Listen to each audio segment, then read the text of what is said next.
दो शंकराचार्य भगवान मंच में विराजमान थे। मैं कथा सुनाने गया था मुंबई वासियों को।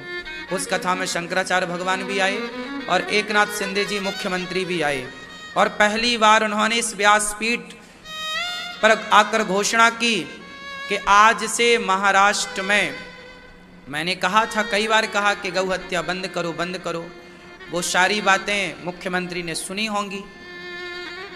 तो फिर उन्होंने मंच में आकर कहा, विधिवत उन्होंने प्रस्ताव पारित किया अपने सब विधायकों के साथ, और मंच में आकर कहा कि आज से गौ हत्या महाराष्ट्र में नहीं होगी। महाराष्ट्र में गाय को राज्य माता का दर्जा मिल गया, पता है आपको? महाराष्ट्र में गाय को राज्य माता का दर्जा मिल गया।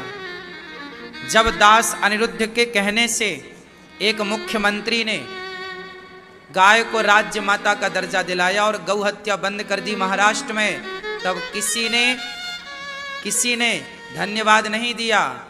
और गाली देने का मौका मिलता है तो लोग थोक के भाव गाली देते हैं, हाँ या ना? गौ हत्या बंद हुई महाराष्ट्र में। फिर मैं अभी बिहार गया तो बिहार के मुख्यमंत्री नीतीश जी के एक 20% नदियों में पानी है। 20% भी मैं ज्यादा बोल रहा हूं, 90% बोलूं, 10% बोलूं, 10% नदियों में पानी है। और 90% नदियां तो जेठ बैसाख में सूख जाती हैं। क्यों भैया, ये बात सही है कि गलत है?